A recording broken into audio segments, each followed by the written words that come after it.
think we'll start off maybe in the next 2 minutes. This is the very first session for the campus program this year, year 2022. Last year, we had very successful ventures and programs, and we're looking forward to doing much more this year. So for our very first session, we are honored to have Cliff with us, who will guide us, share with us his cybersecurity journey, how he started off, up to where and how he got to where he is right now. And I'm sure it will be an interactive session. Please feel free if you have questions, if you maybe have a concern, you can just have it in the chat box and we'll be sure to highlight that to our guests. So we're honored to have you today, Cliff. Thank you so much for making time. And yeah, I think I'll allow you to introduce yourself and maybe tell us a little about yourself, and then we can start. Thank you, Nancy, for having me. As Nancy has mentioned, my name is Cliff. I'm currently working as a senior cybersecurity assurance officer at Safaricom. I was previously working at Ernst & Young as a senior cybersecurity consultant. I am a father of 3, happily so, and I enjoy my work as a father out of job. So today, actually, I would like to start off with some nuggets that I've gained over my period, my short professional period, that I would like to share with you before I get into how I joined the cybersecurity field and how I've grown in the cybersecurity field. So I think starting off, for me, at some point, I discovered that learning to manage your goals or where you want to get to is really important. So I would start by touching a little bit on that before we get into my cybersecurity journey. So and the theme that I was thinking about is, can we manufacture or replicate success? So for me, goal setting was a big part of it, starting out. And I would just like to go through my thinking process when I'm setting goals and when I'm carrying them out through. So number one, I think for all of us is to, in whatever we're doing, we want to set a goal. We want to say that today I'm here, tomorrow I want to be somewhere else, or in 1 year's time, this is where I want to get to. So we want to start by setting the goals. And then we go ahead and analyze our goals. What effort does it take for us to achieve these goals? What investment do I need to put into achieving this goal? So that's the second part of it. And you want also to align what you're doing on a day-to-day to the goals that you've set. I've set this goal. Is what I'm doing on a daily feeding the goal that I want to achieve? If, for example, am I studying towards that goal? Am I spending time towards achieving that goal? Sometimes you can have goals that there are times have not come yet. You can put those on a queue and work on the ones that you have the ability to achieve at the moment, and wait it out for the others to align. After we have analyzed our goals and the effort that goes into it, we want to look at the time that it will take us to achieve this. So I want to break into the cybersecurity field maybe by the time I graduate. By the time I graduate, that will be probably 3 years down the line, 2 years down the line, 1 year down the line. What do I need to do to get there? All right, I probably need to do a certification. I need to engage with people in my community. I want to spend some time doing some hacking online on Hack the Box, on Pentester Labs, wherever it is. And you want to break this down. So in a year's time, I want to be here. What can I do every month so that I can achieve that goal in 1 year? If every month, do I need probably to have studied for a certification or on a quarterly basis? And then you still want to break it further to a weekly timeline. Okay, so every month I need to have accomplished this towards my 1 year goal. You want to break it down on a weekly, and again, break it down further on a daily. On a daily, what am I doing towards reaching that weekly goal, which feeds the 1 month goal, which feeds the 1 year goal, which feeds the 5 year goals. So, okay, I don't have 5 year goals. I probably have, a year is just too much, but yeah, a year is probably like the baseline. So what am I doing on a daily to feed that 1 week, to feed that 1 month, to feed that 1 year? And then after you do that, now you want to set metrics for progress. You want to measure your progress, always measure your progress. So that you don't reach at some point and you discover, okay, I'm really not getting there. If you're in school, you're measuring your progress probably by your GPA. Well, what is your GPA like? How am I doing in school? I want to graduate in 4 years. What do I need to do per semester to graduate? I need to pass my exams. What do I need to do on a monthly, on a weekly to do that? I need to pass my CATs. What do I need to do on a daily? I need to study. I need to go to classes. So I think that somehow brings a picture of what that looks like. So you want to set a timeline and then you want to break them down. So I want to break into the cybersecurity field. I probably want to reach an intern position. You want to collect JDs for intern positions at the companies that you want to work at. Look at what they're asking for. Set a baseline, like all intern positions are asking for probably a CCNA or something of the sort. Okay, can I work that out by the time I start looking for the internship positions? So you want to set a metrics to measure your progress. If that is the certifications you have done, the knowledge you have gained, the networks you've built, the exams you've passed. If you're already working, probably you want to set a metrics and look at your salary and say, is my salary growing at the rate that I want it to? Then you want to analyze the factors that will get you where you want to be and align yourself. So I want to be here in 1 year, okay? What are the factors that get me there? Can I align my day to day? Just as we have said, on a monthly, on a weekly, on a daily, can I align that so that I'm really, every effort that I'm putting in, or maybe the biggest chunk of my effort, is it going towards feeding that goal? Okay, so you want to align yourself. You want to consistently review your plans, probably write them somewhere where you can see them, or be obsessed with them, thinking about them all the time.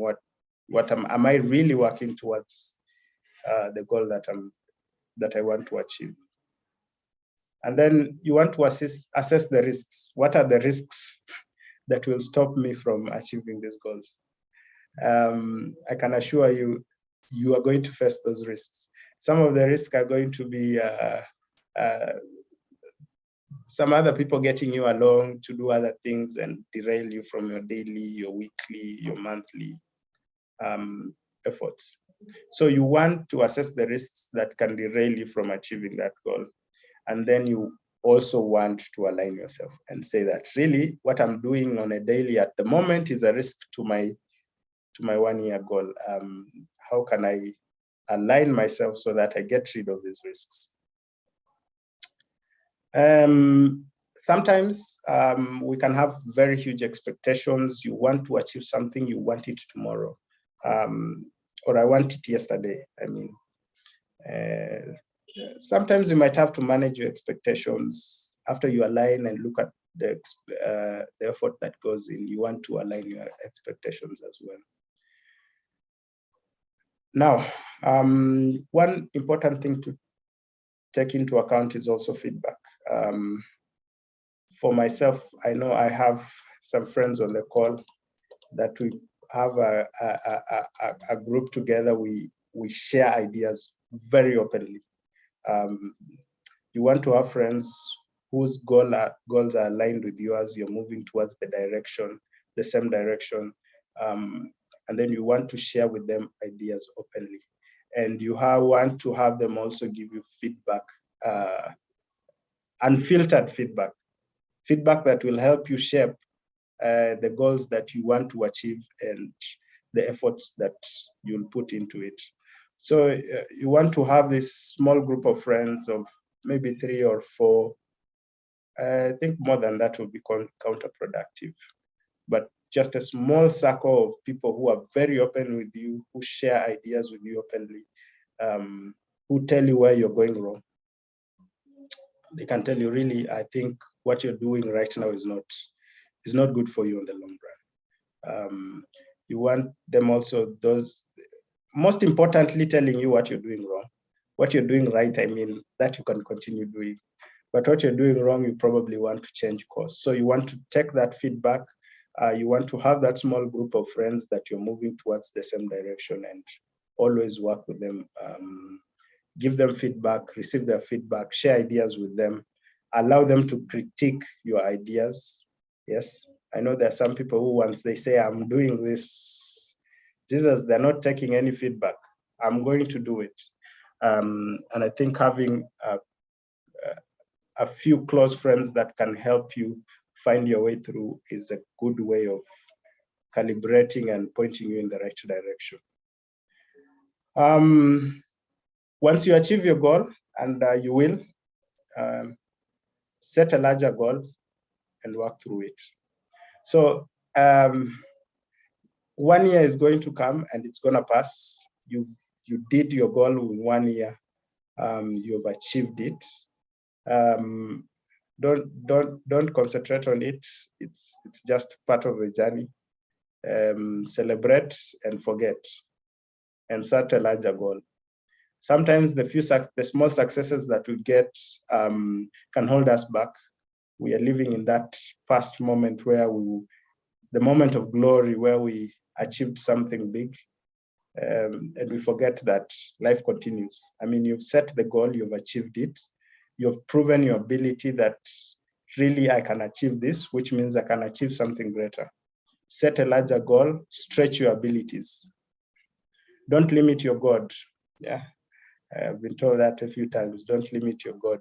That thing that you feel like is possible, go slightly beyond it, to that goal that makes you think like, really, can I achieve that? And go for it.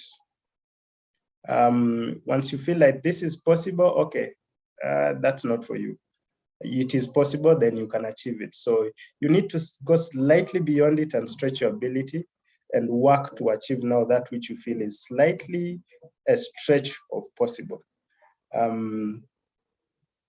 If you're looking, for example, at Cliff is presenting now, he's working at Safaricom, he has done 1, 2, 3 certifications. You feel like, really, can I reach there? I mean, I can tell you that probably 4 years back, I was there. I was thinking like, wow, how can I achieve that? Is it even possible? Okay, so you're looking at what someone has achieved, stretch it a bit and work and set that as your new goal. So you've achieved your goal, set a higher goal and go for it. So the journey is the destination. The goal is not your destination. The person you are becoming as you're working towards your goal is your destination. Whatever you're becoming, the confidence you're building while you're working towards the goal, the networks you're building while you're working towards the goal, the attitude, the can-do-it attitude that you're building as you're working towards that goal, is actually the aim of setting goals rather than actually achieving them. So for every goal that you achieve, you become a new person. Maybe at some point you were feeling like, okay, this is rather a stretch of possible, what is possible. And now that you've achieved it, you're building some confidence, you're feeling like, okay, now that I have done this, I think I can do something greater. So that attitude that you're building towards achieving your goals is actually the end goal of working towards your goals.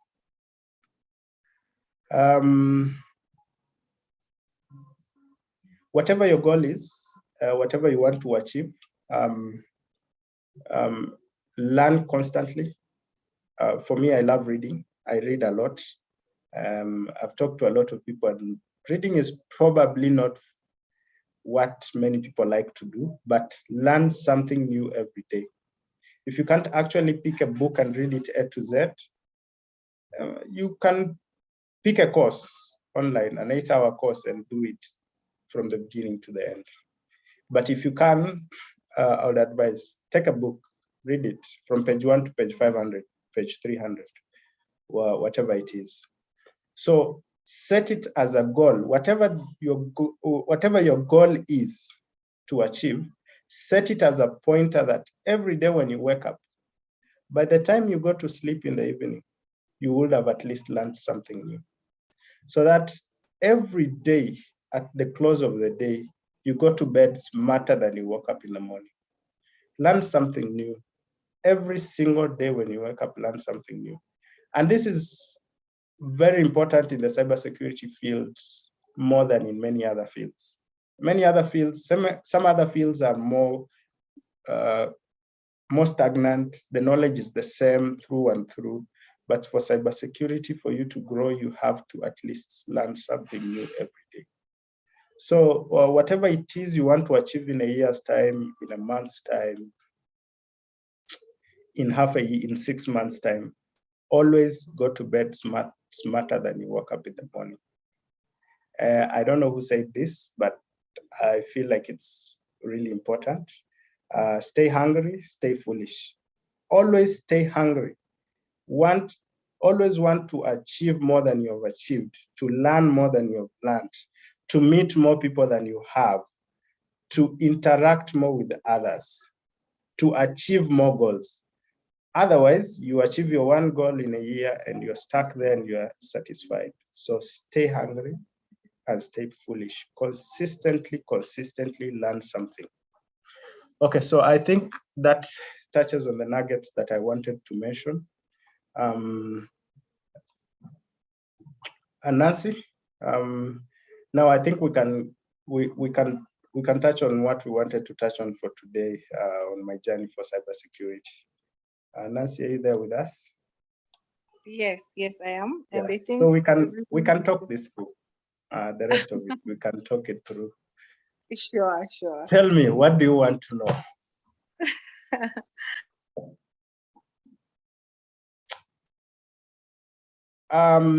So maybe I can start with my journey. Mine is not a long one. I started off learning networks and communication systems in campus. I think going to campus, I didn't know what I wanted to do. I just knew I wanted to do something in relation with computers because I really loved computers. I saw by the way, Nancy, I saw my first computer when I was in Form 1, and I was fascinated by it. And the lesson, I think the most important lesson that we were being taught when interacting with that laptop back then was patience. You would click and sit and wait for 5 minutes for it to respond. So if you clicked twice, it's going to hang and you'll have to restart, which is going to take you another 1 hour. So patience was the main lesson that we were being taught. and I really fell in love with computers. So in campus, I knew I wanted to do something with computers. I just didn't know what it was. So when I was given the bulletin, I picked the bulletin, I looked at it, and the department that I was joining, which was the Information Systems and Computing department, had 3 courses, 3 degrees, BBIT, software engineering, and networks. And so I didn't know which to do. Then I thought to myself, okay, let me look for the one with the most number of units, the courses within it. And I found networks had the most. It had a lot of math. So I thought, okay, this would be really cool. So I settled on doing networks. Fast forward 7 years after I joined campus, I graduated. So let's rewind 7 years later. When I joined campus, my parents didn't have that much money for me to study. So they sent me out to campus. They told me, okay, we pray for you. You can't stay at home. You have to study and God will provide. So I went to campus with my first semester's school fees. And after first semester, I had to step out of class, look for some jobs, pay school fees, get back to class, work within the school, get to class, get out of class, another semester, look for a job to do, on and on. So 7 years moved pretty fast. Fast forward to graduation, I was really looking for a network engineering job. That was a tough one. I can acknowledge that I've never done a network engineering job. A friend advised me to do CCNA then, so I did CCNA routing and switching. Cisco had a scholarship for CCNA CyberOps, which I did, which then opened for me doors into getting into doing some internship for mixture of network engineering and security, which then fast forward to now. Previously, I was working at Ernst & Young as a cybersecurity consultant and currently at Safaricom. Yeah, so that's my short journey. Nancy. I welcome any questions. As we go, please drop questions on the chat. Nancy will read them out and then we can touch on the questions one by one as they have been put across.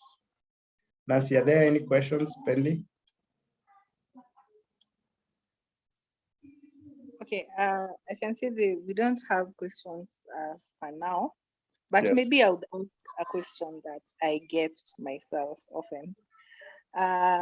Okay, how do you deal with imposter syndrome?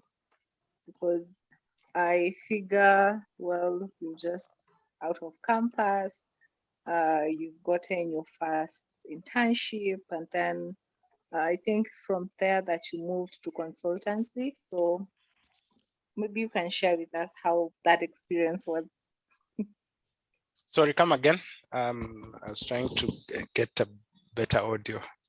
Okay, I'm saying, I was asking, a question that I get often is how do you deal with imposter syndrome if you still get that up to date? Because from what you've shared, it's been very insightful, and you have shared after you did a bit of SATs, you got an internship and then you moved to consultancy. So I believe that was like a major change. So how's the experience with that? Yeah, so I was an intern not long time ago. I was an intern in 2018, if I'm not wrong. 2018? 2019. Actually, 2019. The beginning of 2019, I was an intern. I went to an interview expecting that I will be taken in as an employee, but then I was placed as an intern. that was heartbreaking. But I thought, well, you know what, let me do this. And I can assure you, after my 3 months as an intern, they will know that I have the ability to deliver. And they will offer me a job. So I took the internship, and 3 months down the line, I was not taken in. 6 months down the line, yes, I was. And that ended my journey for internship, 2019, mid 2019 or so. So I think also to touch on that, sometimes we have expectations. We expect that, you know what, this is what I deserve, this is what I should get. But probably the people you interact with have not interacted with you long enough. They don't feel like they know you well enough to give you the same the same level of marks that you have for yourself. And that's okay. Sometimes you have to prove yourself. You have to work it out and prove yourself. So at that time when I was taking an intern, I think my second born was on the way. So I could have said no, but I thought, you know what, maybe I can prove myself as we go. Yeah. So that was, I think, part of it. Did you ask another question that I didn't catch from your question, Nancy? No, I think you have answered, and I can see we have a number of questions, so maybe I'll just read them out. Mina asked, how was your experience, ISSP certification journey? How was your experience? So when I was an intern in 2018, I really loved visiting LinkedIn. And I don't think I've lost that habit yet. I still have it a lot. I look at profiles that I admire on LinkedIn. I look at what people have achieved. I look at what certifications they have done, you know, all that. And I feel like, you know what, if he can do it, I can do it. And I think at those first days when I used to look at it, I used to feel like, wow, how did they manage to do that? Yeah, so over and over, I think looking at those profiles over and over and over again, I started feeling like, you know what, let me try out. But the first time I looked at CISSP, I think was when I did CCNS CyberOps in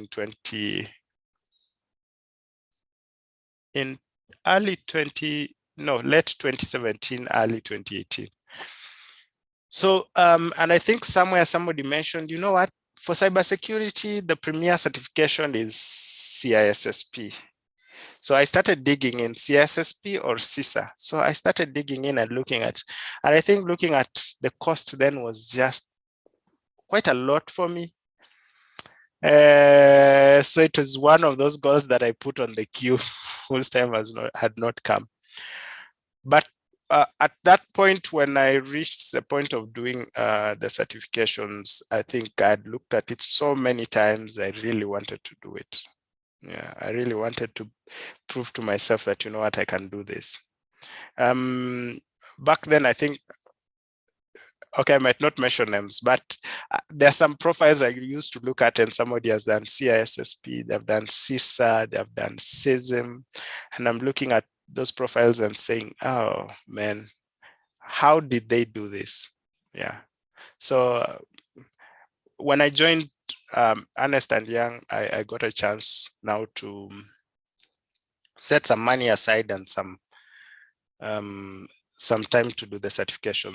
I actually did a blog on doing the exam. If anyone, if you're interested, who's that who asked the question? That must have been what's their name? Mina. Oh, Mina. So for Mina, yeah. I've done a blog for doing CISSP, on the blog, I've put all the materials that you require to do a CISSP. Oh, my website is no longer available. That's interesting. Okay, I'll work on it. Yeah, so I did a blog that has materials that you need to cover to successfully pass the CISSP, the time that you need, and all that. Yeah. Interesting. Okay, My website is suspended. Okay. Okay, maybe I'll read the next question. Thank you for Okay. that amazing answer, because I also wanted to ask the same. So someone asked, no, just asked, is CCNA a tough course, and can one manage to juggle with normal classes? Okay, so I think tough is relative. I think for me, what really helped me out was then when I was doing it, I probably didn't have any other classwork to do, but there are guys out there who have done CCNA and done their coursework as well. I think it's very doable. As long as you know exactly what you're reading, what you're covering before the exams and the like, I think it's very doable. I think I can second you on that one. It's not that tough, is it, Yeah. Nancy? Yeah, I actually did that myself. I did CCNA while it was tough, but like you've said, Yeah. it's relative. Clinton, you have a question? Maybe I'll just give you a chance to ask first, and then I can read out the other questions. Clinton? Otieno? Your hand is raised. Okay. Maybe I'll read the next question from Nelly. She said, hello, Cliff. What are those skills in cybersecurity that cut across in all cybersecurity roles?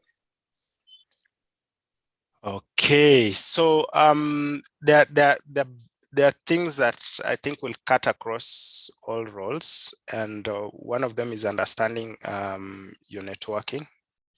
You are really going to need that across all cybersecurity roles, be it you're doing SOC, be it you're doing pen tests or the like, understanding probably the whole concept of IPs, HTTP, HTTPS, VPNs and what they do, IP addressing, things like that. I think those cut across.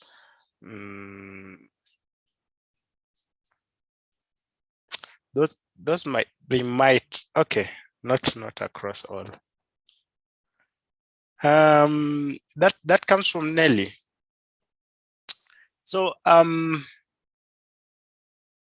skills that cut across. Yeah, understanding a bit. Understanding a bit for cybersecurity, understanding a bit of everything is good for you. A bit of everything from software engineering, what softwares are used, how HTTP works, how requests from web servers work to other web servers, how packets travel across the network. A bit of here and there, I think will really help for cybersecurity, because many a times you won't know what problem you'll be tackling. You might be maybe pen testing, you might be doing SOC, you might be doing cybersecurity engineering or architect. And I think a bit of learning one thing here, another thing there will really help. Yeah, I think that helps. Thank you for that. We actually have another question from Lawrence. He asks, why did you transition from being a network engineer to a cybersecurity consultant? I think for me it was it was more of a necessity really than a choice. I can tell you, I really looked for network engineering jobs. I don't know where they were hiding then. So probably there was more demand on the market for security than networks then, because I landed the security job easier than I did the network engineering job. So at that point, I did CCNA, and then I was very glad I wanted to do networks. I was jobless then when the Cisco cyber ops scholarship came around. So I said, you know what, let me do it. And after doing it, I found, okay, there are more opportunities that side. So I was applying for network engineering jobs and applying for cybersecurity jobs. And somehow I landed in cybersecurity, and that's the route that I've taken. And I'm loving it. So it was more of a necessity than a choice, Lawrence.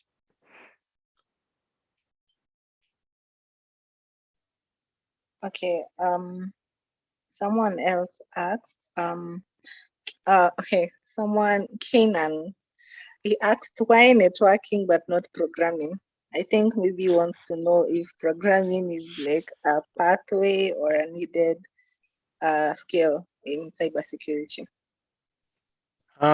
So I think programming, okay, let me tackle that last part of the question first. I think programming does apply to cybersecurity, but not really mandatory for it. You might come across scenarios where you practice some programming in cybersecurity, but not necessarily through all roles. Cybersecurity has like a lot of roles. You can do governance, risk, and compliance. That one, I don't think you even need any level of programming. You can do assurance. Assurance is more like you're doing everything. You do pen tests, you do reviews, you do this and that. You do some governance, risk, and compliance. You do, so it cuts across. You can do cybersecurity engineering. You can do cybersecurity architect. You can do purely penetration tester. Penetration tester. Okay, at some level you're going to need to do some programming. So for me, as I'd mentioned, going to campus, I didn't know what I wanted to do. So I landed in networks because it had the most courses, the most units. And I think going forward, I really didn't enjoy programming, unfortunately. So I usually had that challenge of, I really get frustrated easily when I'm trying to fix a problem. Maybe when I used to code, if I'm coding something and fixing one error is bringing more errors and more errors. That was frustrating for me. I get worked out easily. My patience is not that good. So I stuck to network engineering. Yeah, that's it. Okay. Well, we have another question. So Kevin asked, kindly recommend CTF challenges and maybe how long for starters before you go into OSCP. So myself, I've not done a OSCP. I'm hoping mimi na mbongi yangu tutafanya OSCP this year. I don't know if akina Benson are on the call. Benson and Mike. So mimi na mbongi yangu, we are hoping this year we can do OSCP. So I can't really say much about OSCP and the effort that goes into it. I'll be probably saying it from a hearsay point of view. Yeah. But spend some time on Hack the Box, spend some time on, which other platform is this, Nancy? There's the other platform. Try Hack Me. Yes, try Hack Me. Spend some time on Pentester Labs if you can. Whatever you get your hands on, work at it. He's asking how long for starters before you can go into OSCP? Yeah. Okay, I don't know. I don't know. Myself, I haven't done it. So I would probably be lying if I said you need to take this long. But as I was mentioning from the start, it's the person that you're becoming that matters. If you are starting out and you feel confidently, you know what, I can crack this, and you review it, you see what effort you need to put in. If it's 6 months of study, 3 months of study, whatever effort you need to put in, and you put in that effort, I don't think there's something that you cannot achieve. So maybe analyzing the requirements that you need to achieve that, and analyzing your effort, how much effort you can put in, and your skills at the moment, and what you need to learn to achieve it. I don't think you can fail to achieve it, even though you're a starter. Yeah. Yeah, thank you for saying that. That was well put. Vincent asked, do you sometimes sit in interview panels, and what would interest you about a candidate? Surprisingly, I've not sat in an interview panel, but I've gone for like a ton of interviews. Okay,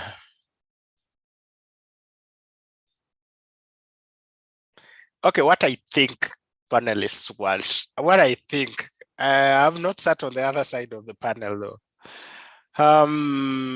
You got to be, you have to know your trade. In cybersecurity, you have to understand what is required of you, the skills that you need to deliver on the job. You need to be confident when you're speaking. I know some guys are really good at what they do, but sometimes the confidence lacks when you're talking to someone. I think if you're talking to someone for the first time and you're doubting yourself, that by its own makes someone doubt your ability. So you have to know your trade, and you have to be confident about it. Interviewers ask a lot about soft skills. How do you work with others? You're going into a job, and that job is not going to be you sitting alone in a cubicle hacking out at servers. A lot of work is going to be working with others, maybe getting admins to fix issues, telling them about the issues they have on their servers, working with other team members. And soft skills and working with others is a very big part of it. So I think those kind of stand out for me. Some other things might be job specific. So if you're going out there to an interview, you probably want to reach out to someone in that company, understand, know what to expect in the interview. Maybe ask somebody who has gone through the interview process, what were you asked? What were they looking for? What kind of questions? Who interviewed you? You want to know who is interviewing you. Their level of technical knowledge. You might go there and you're talking all these things, all these technical terms, and somebody does not understand a clue of what you're saying. So you also need to know who is interviewing you and what level of detail you want to go into. So those are some of the things to look at. But I think interviewing is a skill that you have to work at. Don't just assume I'm going to sit in an interview and I'm going to be asked. Whatever I'm going to be asked, I'm going to answer whatever I'm going to answer. Kama mbaya. It's a skill. You work at it. Look for materials online which talk about interviews, what to expect, and the like. So it's something that you can work out over time. Yeah, I think that's my take on that one. Maybe I'll give Eugene a chance to ask the question, because your hand has been raised for so long, and then Clinton, you can go next. Then maybe I can go back to reading the questions in the chat. So Eugene, you can ask the question. Thank you. Can you hear me? I'm audible. Can you guys hear me? Yes. Yes. Yes, Okay. We can hear you. Good. So Cliff, actually, I like the fact that you didn't lose hope during those 7 years that you are in doing your undergrad. I think actually I'm just from that particular station because mine took like 5 years now. I felt like it took too long, but now that you've mentioned you are in the same situation, I think there's hope for me. That's number one. Number two, about the interview. I've been to interviews where there's more than 4 interviews and nikachoka tu. So I'm like, that's number two. And then number three, what salary should you expect, like an entry level? Because you didn't want to be so experienced, then you get shortchanged. Yeah, those are my 3 questions. 2 actually. Yes. Okay, 2. Number 1 was on interviews, and the other one was on salary to expect, right? Yes. Yeah. So I think you have set your goal, and that's to get a job, and you really want to get that job. The effort that goes in is tremendous. It's not an easy task. I think applying for jobs is a full-time job on itself. Trying to get a job is a full-time job on itself. At some point, I think I just used to wake up to apply for jobs, like morning to evening would apply for jobs. I would send emails. I think if I tracked the number of emails I sent, it could be like a lot. I went for a ton of interviews as well. And I think you shouldn't give up if that's the way you are taking. It takes a lot of energy, it takes a lot of effort, but keep working at it and keep improving yourself. Try to think, what did I do well in this interview? What could I do better next time? And the person you're becoming is what is most important. And I think one thing I've always mentioned is that progress is what is most important. Let's say for the job that I'm at, I probably interviewed 4 times. And 4 times, I mean, each interview time had like level 1, level 2, level 3. You'd probably get stuck at level 1. At some point, you'd get stuck at level 1. Next interview, level 2. But you're making some progress. Third interview at level 3, you know. As long as you're making progress, let that be the most important one. The most important takeaway. Keep working at it and don't give up. Wherever you're going to interview, try to find information. This post, how much are they most likely to pay? I mean, if for some companies, you can just go on LinkedIn and find somebody randomly on LinkedIn and say, and connect with that person and say, you know what, I'm really interested in getting a job at your company. I've applied for this position. Could you tell me at this position, what range is the salary? Somebody will tell you maybe the salary for this.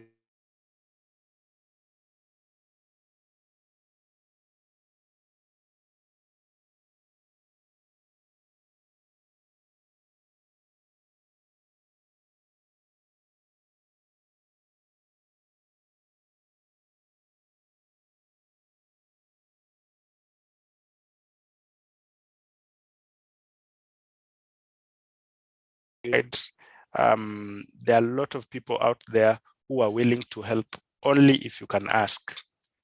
Okay, so if you're going out to a job interview, try your best not to go blind.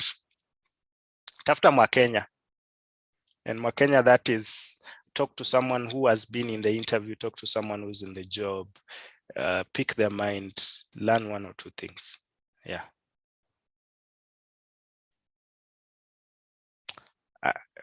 I don't know if that helps, Eugene. Yeah, it has. Thank you for that. Yeah, enda na Mwakenya bwana. Hata sisi campus tulitafuta Mwakenya at some point. So enda na Mwakenya, learn 1 or 2 things. Thank you. Yeah. I think Clinton, maybe you can ask your question before maybe I continue to read the questions in the chat. Yes, thanks, Nancy. And was Cliff, like, I'm in some groups, and then in these groups you find that majority discriminates CCNA and they go for Juniper. Why do you think this one is happening most, that you find people prefer Juniper courses than CCNA? And then two, why is it hard to find a junior cybersecurity opportunities in some companies? Like majority of people I see, they are experts. It's very difficult to find a junior person. Thanks.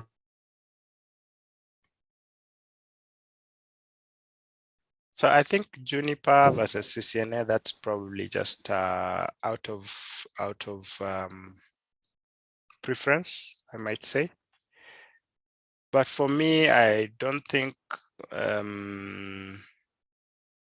those two, Juniper, Cisco, Huawei, should make much of a difference. What is important is what you're learning out of what you're doing. So you could do your Cisco, you could do your Juniper. And also one question also that you need to ask yourself is, how is this feeding into my goals? You might find that is the opportunity you have. Maybe if you have both opportunities at the same time to sit for both, then you can decide which one. But whatever opportunity you have, take it, work on it. If it pans out well and good, if it doesn't, you've gained something. Question of junior roles versus senior roles, I think depends with where you're looking. If you look on LinkedIn, there are even companies abroad which are taking remote interns from Kenya. Just look closely. You can't lack something. At whatever point you are, look around, look in the platforms that give those specific opportunities. I'm sure you can get something. There's some guys I've seen doing remote internships, online learning introduction things. I think you just need to widen your net on what you're looking at. Sometimes you will not have to start with the big companies. Maybe whatever big company is offering an internship, you're going to find the competition is so high, the probability is low. Go for it for sure, but cast your net widely. If you're starting out, cast your net widely. Reach out to as many as you can and see whatever sticks, let it stick, and then pick your way up from there.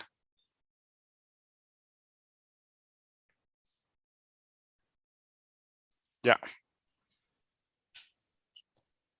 Okay, so we have, Martin has asked a very interesting question. Mr. Cliff, can you be our Kenya by dropping your contacts to us kindly? Yeah, you can reach out. I'm always happy to help wherever I can. You can reach out on LinkedIn. Mostly you'll find me on LinkedIn. You can reach out. I'm happy to help where I can. I'm happy to point you in the right direction. I'm happy to give the nuggets that I can. I'm happy to help where possible. Nancy. Thank you. That's fine. I have no doubt about that. So thank you. Lawrence asked, what are the odds that one can land a job as a network engineer and a cybersecurity professional at the same time in organizations like Safaricom? At the same time? What are the that one can land a job as a network engineer and cybersecurity professional at the same time in organizations like Safaricom? Well, I don't think it's impossible.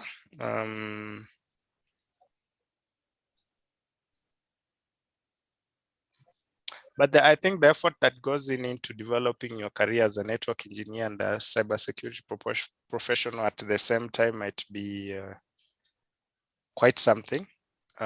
You can definitely do it. The problem comes in where you're developing your career in one area.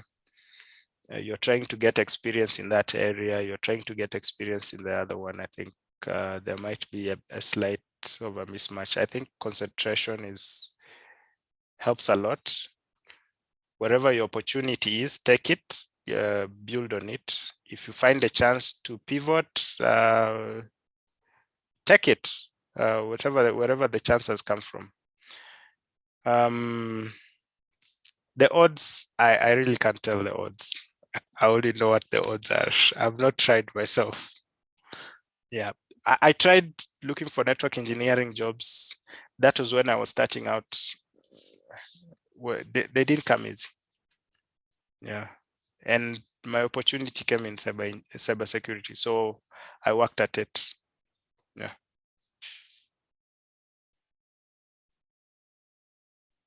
Okay. I think maybe we'll do 2 more questions. Okay, Dennis has asked, Safaricom were picking interns in cybersecurity, qualified to the interview, both task and oral, but no response yet. What's up with the recruitment? I can't speak for Safaricom as an organization. I can't, unfortunately. I am not at the position to speak for Safaricom as an organization.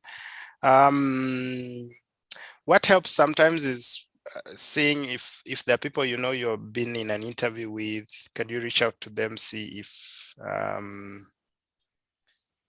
how they're progressing and versus how you're progressing, things such as those. Sometimes interviews don't go as you expect, and that's not for this organization only, even others. I mean, I've applied for a ton of interviews that have not worked out, but still keep working at it. I mean, let that not be a stopper for you.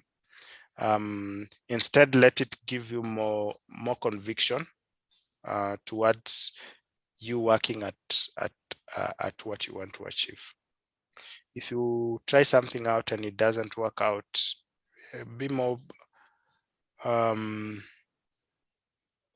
determined and keep working at it.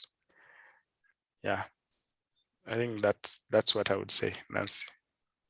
Yeah, thank you for saying that, because that's totally true. You can attend so many interviews and not everything pans out. So Maina has asked if you're interested in doing CISSP, where can you advise one to do the exam for self-study students? Oh yeah, so by the time I did CISSP, there was one center that was offering it somewhere in Westlands. I don't remember the name, but once you're ready to sit for the exam and you go to choosing the exam on Pearson VUE, it will give you actually the centers where you can sit for your exam. Yeah, I don't know if there are more centers by now, but if they are, then that's well and good. But there are some centers you can sit for the exam in Nairobi.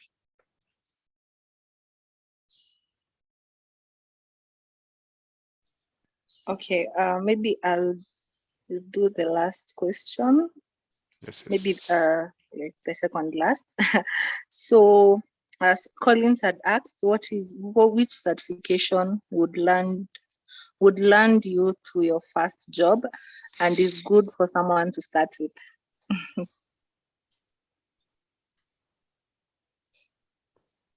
So I did CCNA myself.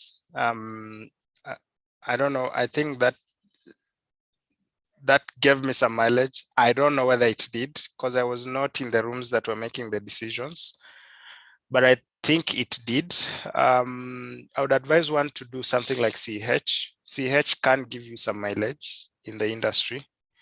But the main aim is to get a job. If you want to land a job, for me, okay, what I usually do mostly is I take like a ton of JDs. I just read job descriptions all the time, right? This job description says they want CCNA. This job description says they want CH. This job description says they don't need any certifications. Some jobs will just do you a technical evaluation to see where you are.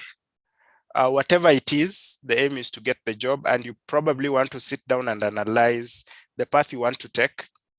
And gather those job descriptions, analyze them, and say, the majority of them want this. Let me just work on this. Okay.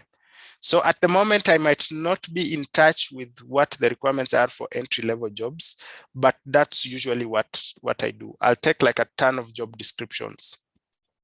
I'll go on LinkedIn and just search cybersecurity internship and go job by job and looking at qualifications, required qualifications. Most of them you'll find they will require like a degree. Some of them a certification, maybe CCNA, CH. Some of them might require you to have some entry-level knowledge in some area. Some of them might not require any certifications. So just take your time to analyze those job descriptions and align yourself to that. Yeah. So I might tell you CCNA will give you the most mileage, but I cannot tell you for sure. I have not done that analysis of recent. But if you want to land a job in a certain, let's say in a certain industry, be it banking, I want to start as an intern, maybe in KCB, in GT Bank, wherever.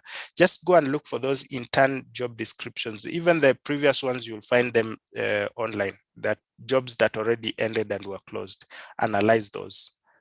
Write down notes and analyze those notes and say, this is what I want to do to land that job. This is what I need to do before a job like that opens up. Yeah. So I think that's a better approach than me telling you exactly what you'll need to do. Nancy. Yes. Well, the questions are coming in. There's another question. Is claim CTFs and bug bounty success recognized when applying for a job? Money certificates too. There are jobs that recognize that. There are jobs that might not.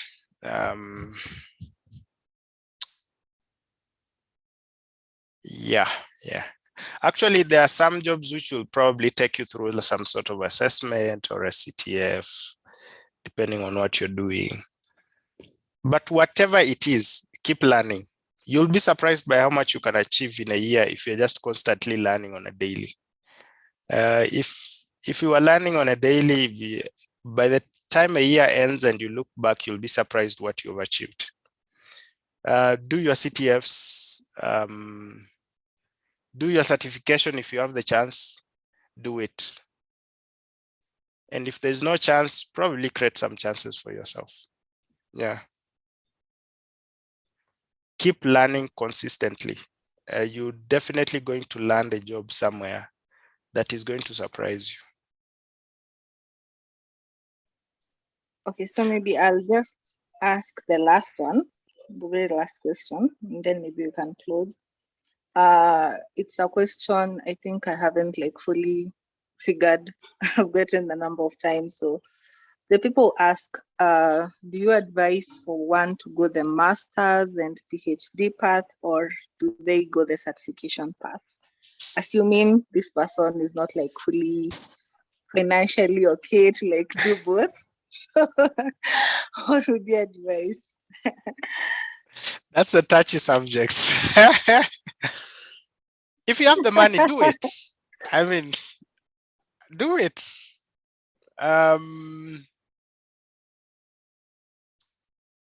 Myself, I've not done a master's. I've probably applied for a few and gotten admission, but I've not done them.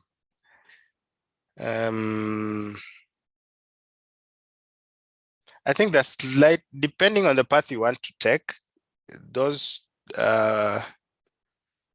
two paths will land you different in different ends of the world in the job. Master's, PhD might land you as an academic, maybe lecturing, or at some point, if you've done well in management to some extent. The technical path on the other side, certifications are very technical. They are more skill-based, getting the job done on a day-to-day, and that will land you doing technical jobs. So depending on where your opportunity is, where your interests are, you might need to take stock of what you really want to achieve versus the opportunities that you have. I mean, for me, if at campus, if I got the opportunity to go the academic way, I probably would have gone that way. But I got the opportunity to go the certification way, which has landed me where I am. So whatever the opportunity you have, I don't know what opportunity you have wherever you are. Whatever your ambitions, wherever you are, you need to take stock of that and align yourself. If you get the opportunity, definitely take it.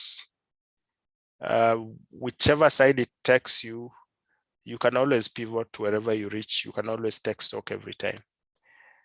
I think probably because of my experience and upbringing, I've been always out there watching out for opportunities, and wherever they come, that's where I've gone.